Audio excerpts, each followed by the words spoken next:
আসসালামু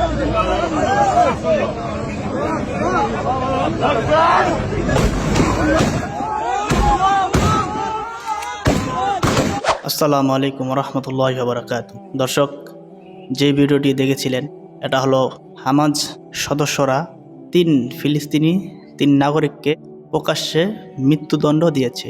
কারণ কি? এই ফিলিস্তিনি নাগরিক মুনাফিকি করেছে। তারা তথ্য প্রচার করেছেন ইসরায়েলি বাহিনীদের কাছে।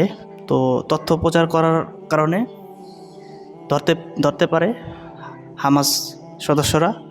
তখন এই 3 সদস্যকে হত্যা করেন। মুনাফিকি করেছে, যার কারণে প্রকাশ্যে হত্যা করেছে। মুনাফিকরা অনেক খারাপ। ইসলামের মধ্যে দেখা যায় যে দাড়িওয়ালা টুপিওয়ালা ভালো ভদ্র মানুষ, কিন্তু মুনাফিকি করে।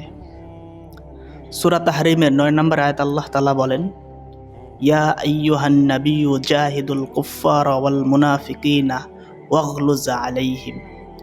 হে নবী, আপনি কাফের ও মুনাফিকদের বিরুদ্ধে জিহাদ করেন। ওয়াগলুজ আলাইহিম, এবং তাদের প্রতি কঠোর হন। তো সেই কঠোরই হয়েছেন তারা। ইসলামী আইন এমন একটি আইন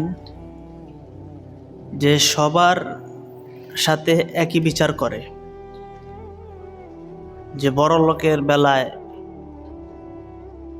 আইন শিথিল করা হবে আর গরিবের বেলায় আইন প্রয়োগ হবে, এরকম না। ইসলামিক আইন সবার জন্য এক।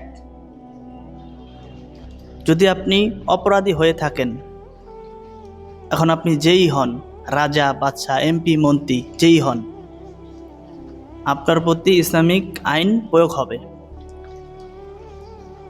আবার যদি আপনি গরিব মিসকিনও হন, আপনার প্রতি ইসলামিক আইন প্রয়োগ হবে।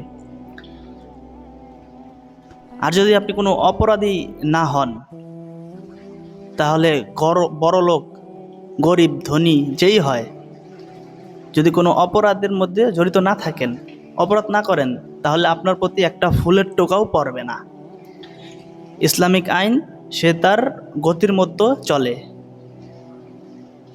কেউ এটাকে বাধা দিতে পারবে না। ইসলামিক আইন সবার জন্য সমান। উদাহরণস্বরূপ, সহিহ বুখারীর 6788 নাম্বার হাদিস।